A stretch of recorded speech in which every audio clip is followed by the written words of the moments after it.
In September of 1929, in a small rented apartment in Nice, France, a woman lay dying of tuberculosis. She was 54 years old, penniless, and almost entirely alone. The only person caring for her was a loyal black servant, a woman who had followed her mistress out of a fallen empire and refused to leave her side. Every night, this servant would slip out into the streets of Nice, beg passers-by for a few francs, and use whatever she collected to buy a single bowl of soup for the dying woman. The woman's name was Fahheime Sultan. She had been born on July 2, 1875, inside the Dolmabahce Palace in Istanbul, one of the most magnificent royal residences ever constructed, a palace with 14 tons of gold leaf on its ceilings and a chandelier gifted by Queen Victoria herself. Her father was Sultan Murad V, ruler of the Ottoman Empire. She grew up surrounded by servants, silk, music lessons, and marble corridors overlooking the Bosphorus. And now she was dying in a rented room in the south of France, abandoned by her husband, forgotten by the world, while a servant begged on the streets at night to keep her alive for one more day. Fahheime Sultan was not the only one. She was one of dozens of Ottoman princesses, women from a dynasty that had ruled one of the most powerful empires in human history for over 600 years, across 3 continents, commanding armies, holding the title of caliph, meaning they claimed spiritual leadership over the entire Sunni Muslim world. On March 3, 1924, a single law erased everything. Law number 431 expelled every member of the Ottoman dynasty from Turkey, stripped them of citizenship, stripped them of property, stripped them of the right to even pass through the country on a train. 156 people were listed for expulsion. When you included wives, children, and servants who refused to abandon their mistresses, the actual number reached into the hundreds. Among them were princesses who had never once stepped outside palace walls without an escort. Women who had never cooked a meal, handled their own money, or hailed a carriage on their own. They were trained in calligraphy, piano, French literature, and imperial etiquette. None of it prepared them for what came next. This is the story almost nobody tells, not what happened to the sultans or the generals, but what happened to the women, princesses who embroidered verses from the Quran and sent their sons to sell them in the streets just to eat, a sultan's daughter whose servant begged at night to buy her soup, another princess who married into Indian royalty and became one of the most celebrated philanthropists in South Asian history, yet another who survived the fall of not one but 2 empires in a single lifetime. The full story is more devastating, more surprising, and more extraordinary than you might expect. But to understand how these women ended up scattered across the world, you first need to understand the world they lost, and that world was unlike anything that existed before or since. Ottoman princesses did not live ordinary lives. They lived inside a system that was equal parts privilege and prison. The imperial harem, which in Ottoman Turkish simply meant the private quarters of the palace, contained hundreds of rooms, multiple courtyards, gardens with fountains, private hammams, and long corridors connecting sprawling residential wings. Hundreds of women lived, worked, studied, and raised children behind those walls, and most of them would never leave. A princess born into the Ottoman dynasty received an extraordinary education. She learned to read and write in Turkish, Arabic, and Persian. She studied the Quran under private tutors appointed by the Sultan himself. She took music lessons, often from European instructors hired by the palace. She learned calligraphy, embroidery, and poetry. Some princesses became genuine virtuosos. Fahheime Sultan, the woman dying in that apartment in Nice, had been a talented pianist who composed her own pieces, including a sonata she wrote in 1911 called Pour la Constitution, a title that hinted at her quiet political sympathies. But education came with confinement. Fahheime was born during her father Murad V's brief reign, which lasted only 93 days before he was deposed and imprisoned in the Turan Palace for mental instability. Fahheime, just 1 year old, followed her parents into that confinement. She grew up never knowing any other life. For decades, the Turan Palace was both her home and her cage. Her education happened in a room inside the palace, taught by tutors who came to her. The outside world was something she could see through windows but never touch. When she was finally allowed to leave and marry, she was so terrified of the world beyond the walls that the sight of a horse-drawn carriage sent her into a panic. This was the paradox at the heart of Ottoman women's lives. They were highly educated, culturally sophisticated, often multilingual, sometimes politically aware, and yet they were almost entirely dependent on the palace system that contained them. Their marriages were arranged by sultans. Their finances were controlled by the state. Their mobility was restricted by custom and protocol. When Ottoman princesses married, they were given palaces and servants and generous allowances, but the wealth belonged to the dynasty, not to them personally. The princesses did sometimes glimpse the wider world. In October of 1898, Fahheime and her older sister Hatice Sultan were presented to the German Empress Augusta Victoria when she visited Istanbul with Kaiser Wilhelm II. Sultan Abdul Hamid II, who had kept Fahimeh's family confined for over 2 decades, understood that excluding them from such a ceremony would offend, so he allowed them to attend, a rare brush with the outside world for women who had spent most of their lives behind walls. Imagine growing up this way.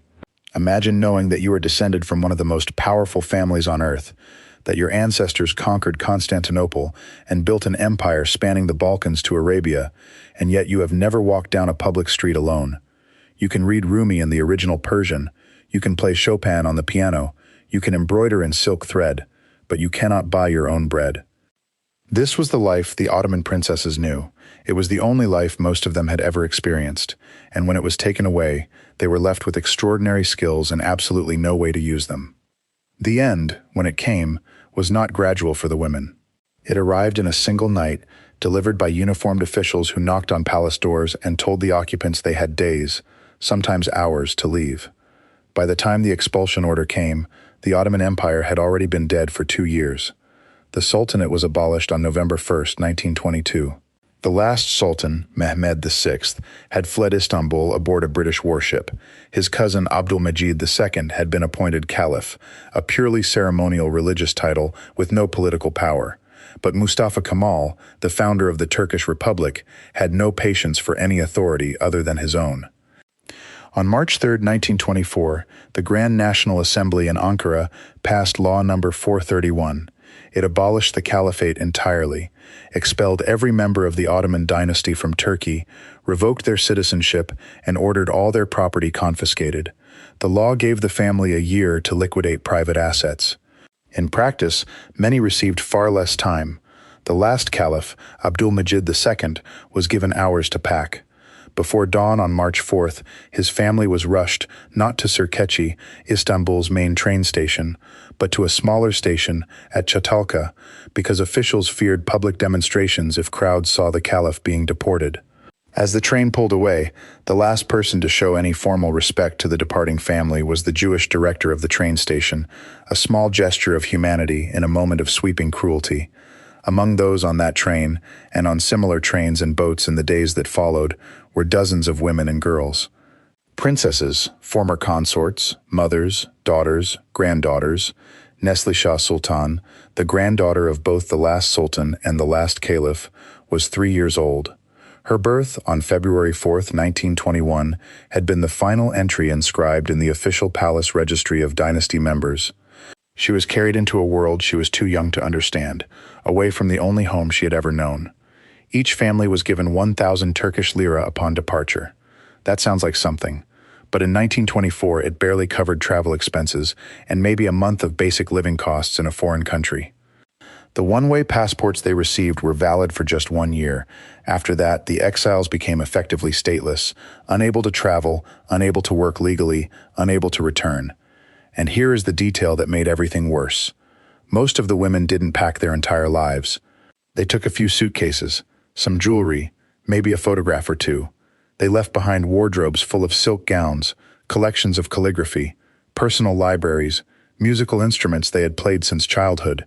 They did this because they genuinely, deeply believed they would be coming home within a few months.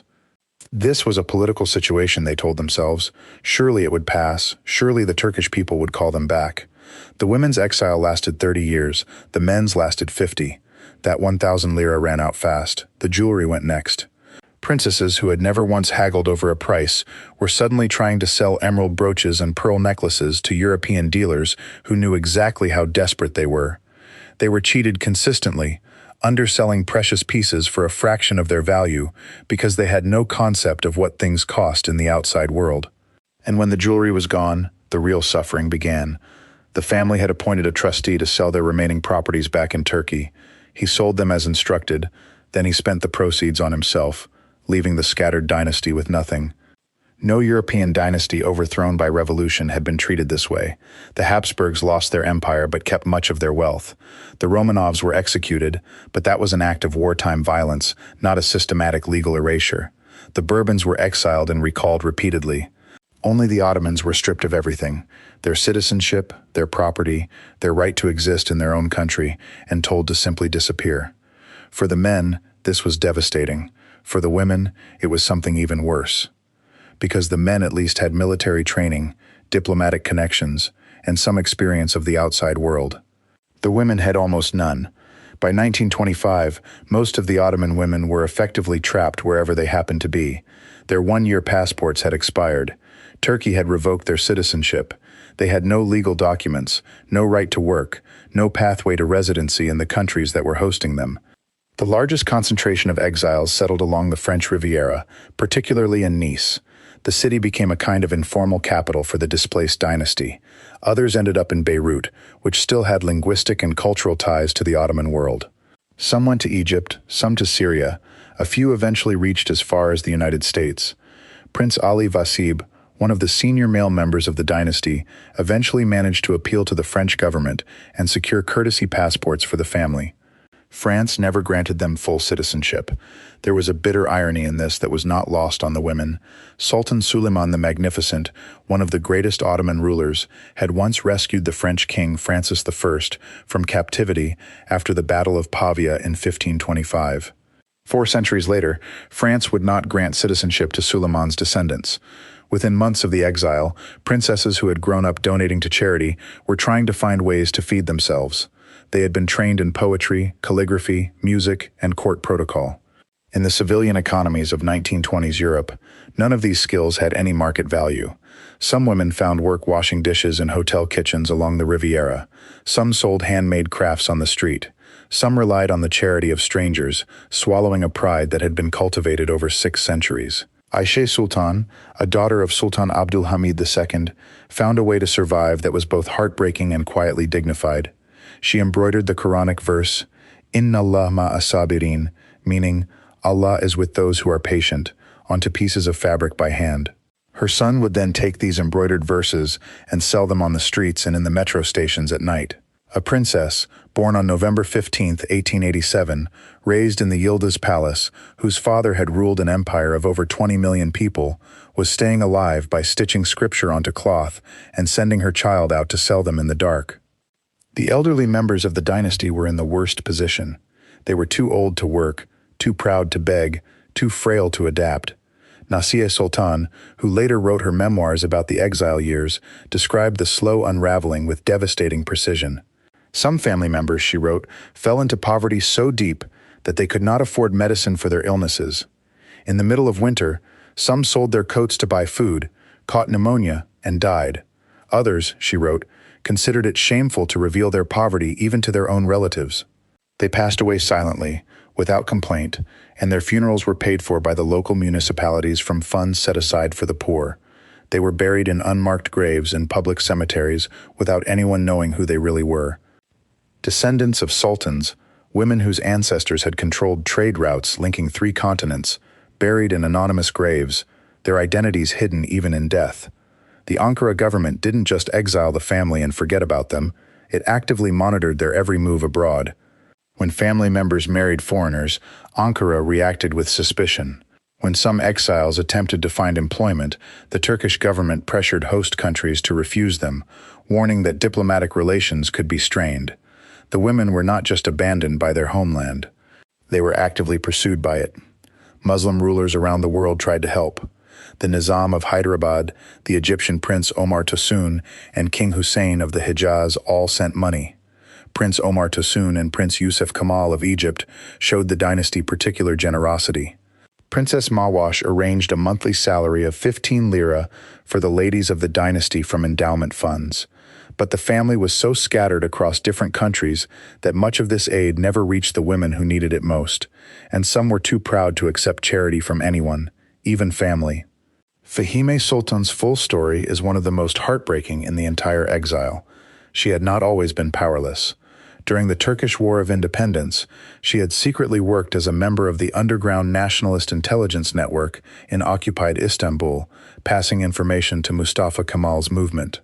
She was, by all documented accounts, a passionate constitutionalist and a patriot. She had composed that piano sonata, Pour la Constitution, as a quiet declaration of her political beliefs. She and her cousin Fahheime Sultan, a daughter of Sultan Abdul Hamid II, were both active members of the Mudafa-i Milliye Grubu, an underground nationalist intelligence organization. And yet, when the republic she had helped bring into existence expelled her from the country, she said nothing. She packed her bags and left.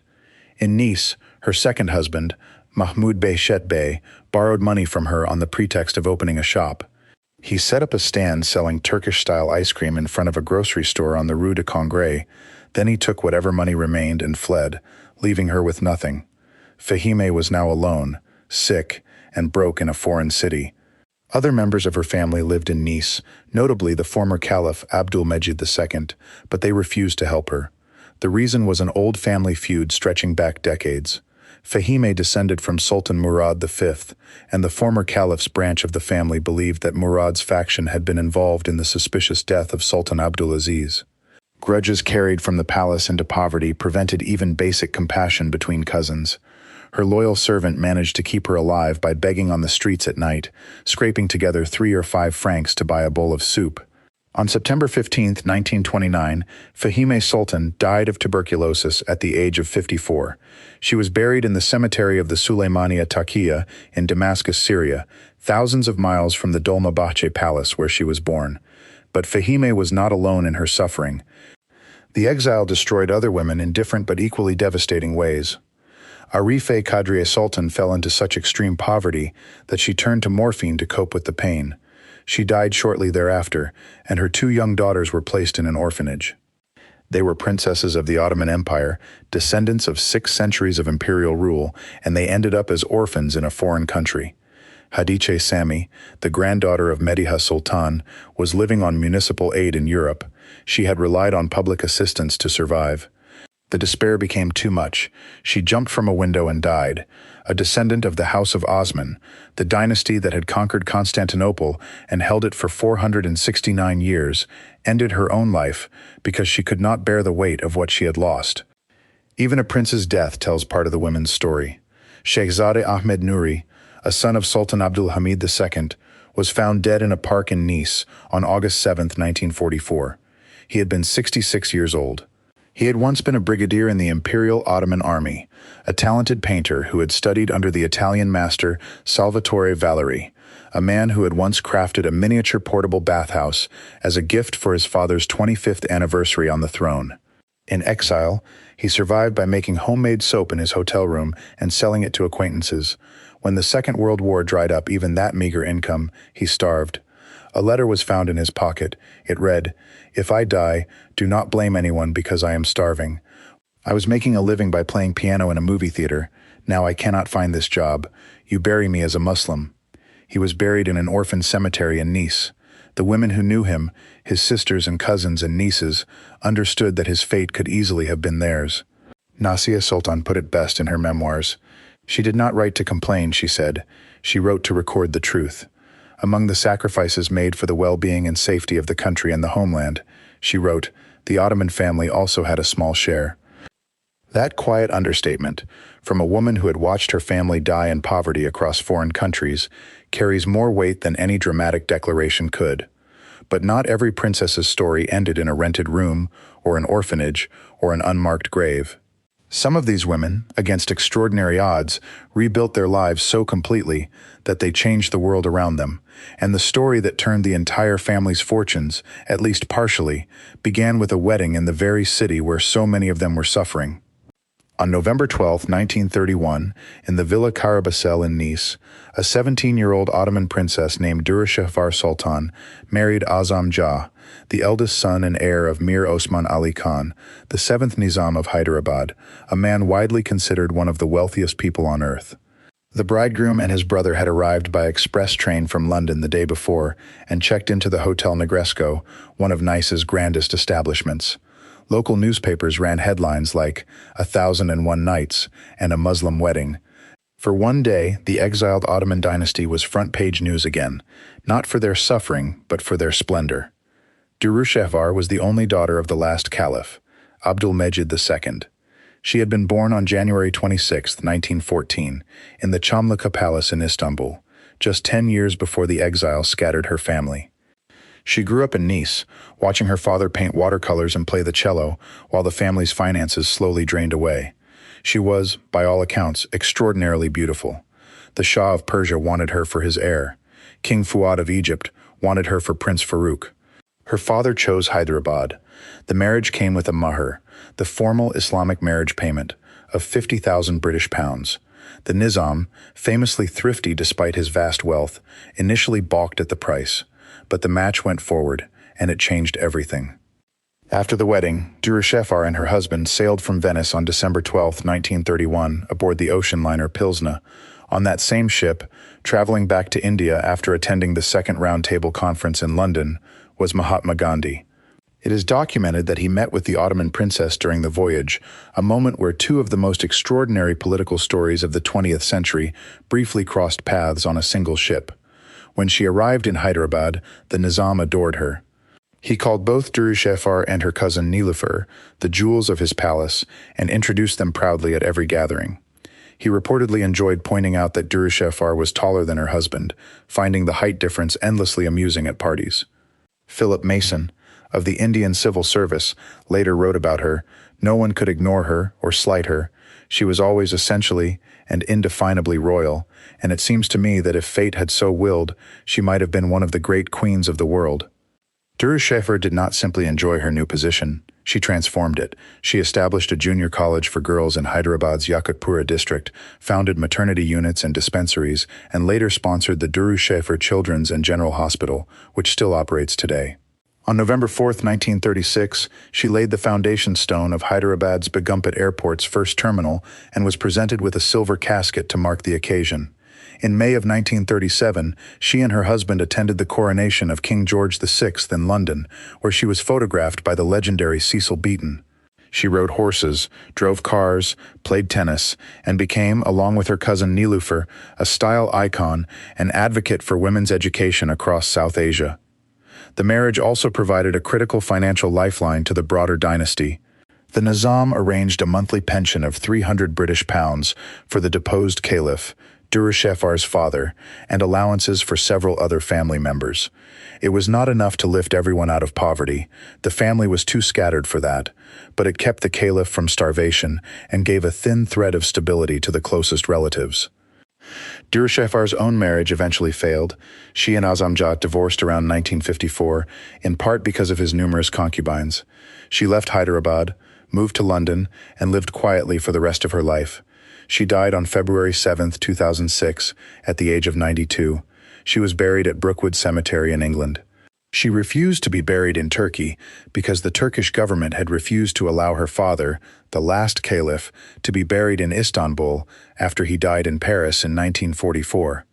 His body had sat at the mortuary of the Grand Mosque of Paris for nearly a decade before finally being laid to rest in Medina, Saudi Arabia. Duruşehvar never forgave Turkey for that refusal. Even in death, the wounds of the exile shaped the family's choices. Her elder son, Mukarrem Jah, went on to become the Nizam of Hyderabad himself. Ottoman blood inherited one of the most storied princely titles in Indian history. Duruşehvar reshaped the Ottoman family's fate from Hyderabad, but another princess, her own niece, lived a story that seemed almost designed to prove that royal blood in the 20th century carried as much peril as privilege.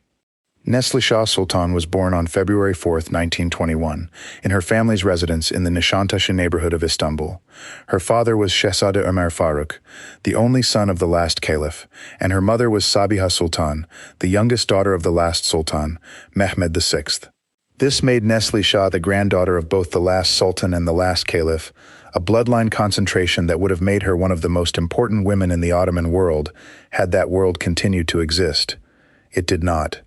When she was 3 years old, her family was expelled from Turkey. Her name had been the last entry inscribed in the official palace registry of dynasty members. She would spend her childhood and adolescence in Nice, where her grandfather Abdul-Majid II used to take her and her sisters to the seashore on special occasions, a deposed caliph walking his granddaughters along the French Riviera, far from the Bosphorus he loved. In 1940, at the age of 19, Nestlesha married Prince Mohammed Abdelmonem, the son of Egypt's last Khedive, Abbas Hilmi II. The marriage took place on September 26, 1940, at the El Aruba Palace in Cairo.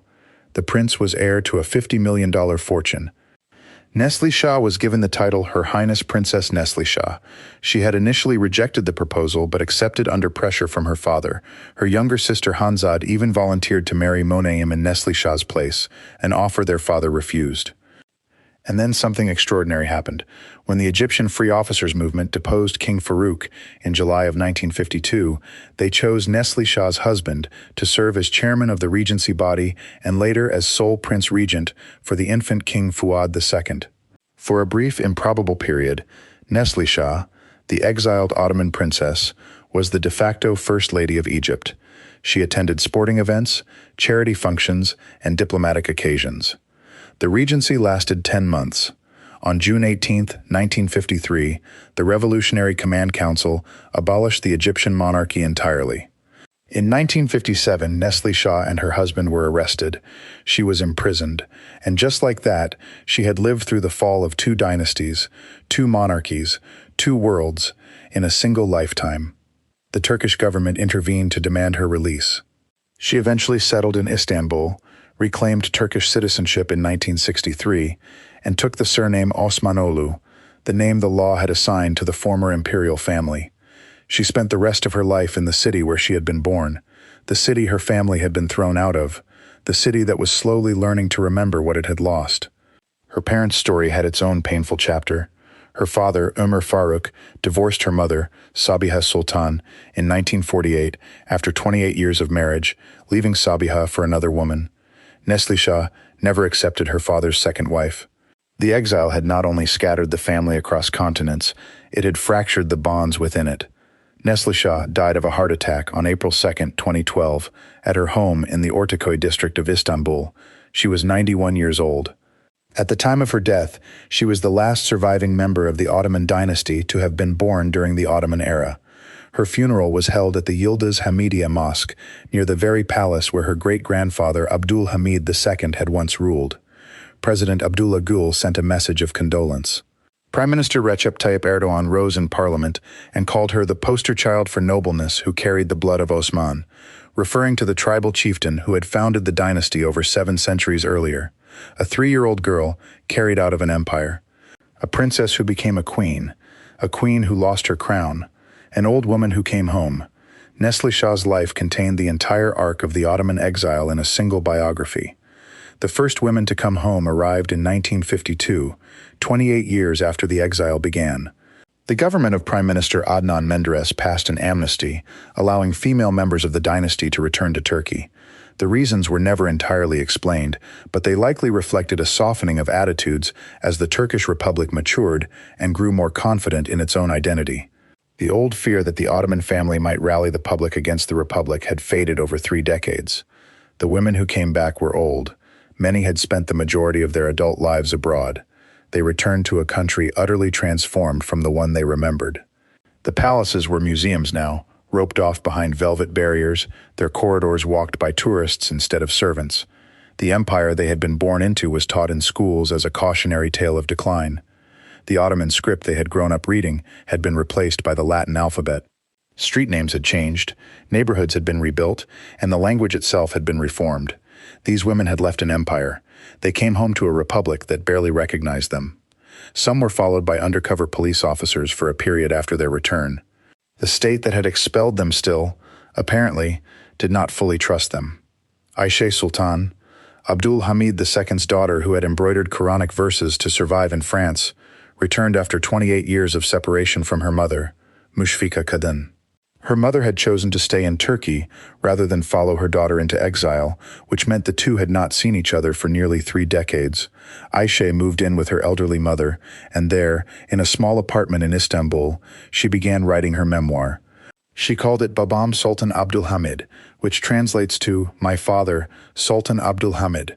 It was first serialized in the Turkish popular magazine Hayat in the late 1950s, then published as a book in 1960. In it, she crafted a deeply personal portrait of the father the Republic had vilified as an autocratic despot, but whom she remembered as kind, devoted, and profoundly misunderstood. The memoir relied heavily on her mother's recollections, since Mushfika Kadın had been present for much of what Ayşe described. It was, in its quiet way, an act of defiance, a daughter insisting that the man the Republic wanted to forget was worth remembering. Ayşe Sultan died on August 10, 1960, at the age of 72. She was buried in the imperial mausoleum at the Yahya Efendi Dervish convent near the Yıldız Palace, where she had been born. Her mother survived her by nearly a year, passing away in 1961. After 28 years of exile, Ayşe had fewer than 8 years at home before she died. But she had done what she set out to do. She had written her father's story down. She had made sure it would not be forgotten. The men had to wait even longer. It was not until 1974, a full 50 years after the expulsion, that male members of the Ottoman dynasty were finally permitted to return. By then, most of the original male exiles were dead. The men who came back were largely the sons and grandsons of those who had been expelled, people born abroad, raised speaking French or Arabic or English, who had built entire lives in other countries. Some returned. Many did not. After 50 years, their properties had been confiscated and never returned. Their social position had been permanently erased. Turkey was a republic that had spent half a century defining itself in opposition to the Ottoman past. And yet, some came. Harun Osman Osmanoğlu, born in Damascus in 1932 after his parents were expelled, returned to Istanbul in 1974 and stayed. He is, as of this recording, over 90 years old, the current head of the House of Osman, living quietly in the city his ancestors once ruled from Dolmabahce Palace. The story of the Ottoman princesses did not end with the return. In many ways, it entered its strangest chapter yet. For decades, the Turkish Republic had treated the Ottoman period as something to be ashamed of, a backward theocratic monarchy that had been rightfully replaced by a modern secular state. Ottoman cultural artifacts were neglected. The dynasty was portrayed in textbooks as corrupt and incompetent. The exile was rarely discussed in public. But in recent decades, a remarkable shift has occurred. Turkish popular culture has experienced an Ottoman revival. Television dramas about the empire became massive hits, not just in Turkey but across the Middle East and globally. Turkish politics, particularly in the 21st century, has increasingly embraced the Ottoman past as a source of national pride rather than embarrassment. This created a strange new reality for the Osmanoğlu family. After decades of being unwanted in their own homeland, they found themselves treated with cautious respect, even admiration. They appeared on television shows. They were invited to cultural events. Their history was discussed with a fascination that would have been unimaginable in the early decades of the Republic. In 2006, members of the Ottoman family gathered at Dolmabahce Palace in Istanbul for the first time, invited for the presentation of a documentary called The Ottoman Exile, produced by TRT, Turkey's national public broadcaster. For many of them, it was the first time they had ever set foot inside the palace where their ancestors had lived and ruled. They walked through marble corridors their grandmothers had once described to them as children. They saw the crystal chandeliers, the Bosphorus views, the gilded ceilings with 14 tons of gold leaf. They stood in rooms where sultans had received ambassadors and where princesses had learned to play the piano. And they knew, all of them, that their families had been thrown out of this very building and told never to come back. Duruşevar Sultan never saw that moment. She died on February 7, 2006, in London, at the age of 92. Despite her decades of philanthropy in India, despite the hospitals and schools that still bear her name in Hyderabad, she carried the wound of the exile until the very end. She was buried at Brookwood Cemetery in England because she refused to rest in a country that had denied her father a grave. Nestlesha, by contrast, did come home and died where she was born. Her funeral at the Yıldız Hamidiye Mosque in 2012 drew national attention and genuine mourning.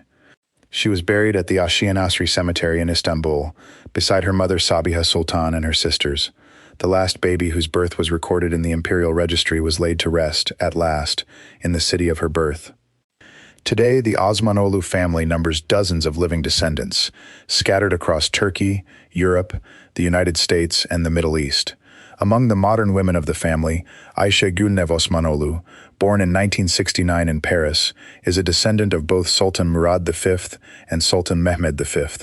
She has written a series of books called the Ottoman Dynasty Chronicles, preserving the family's history for future generations. In 2020, she published a historical novel called The Gilded Cage on the Bosphorus, a book whose title captures the exact paradox that defined the Ottoman princesses' lives. The palace was both their home and their prison, and losing it was both a liberation and a catastrophe. Duruşehir's hospitals still serve patients in Hyderabad. Ayşe Sultan's memoir is still in print in Istanbul bookshops. Nestlesha's name still appears in the palace registry, the last entry before the book was closed forever. The women of the Osmanoglu family live today in Paris and Istanbul, in London and Cairo and Damascus, carrying a surname that connects them to over 600 years of empire. Their properties were never returned. No formal apology has ever been issued by the Turkish state. The question of what Turkey owes the descendants of the dynasty it expelled remains, to this day, unanswered. The Ottoman princesses lost their palaces, their citizenship, their names, and their country. Some lost their lives. But the ones who survived carried something that no law could confiscate, no government could strip away, and no exile could erase: the memory of who they were and the determination to make sure the world would not forget. In 1929, a servant begged on the streets of Nice to buy soup for a dying princess. Nearly a century later, that princess's story is finally being told. If this story moved you, do me a favor and hit that subscribe button. It helps the channel keep telling the stories that history tried to bury. Drop a comment and let me know which of these women's stories stayed with you the most. Until next time, take care of yourselves.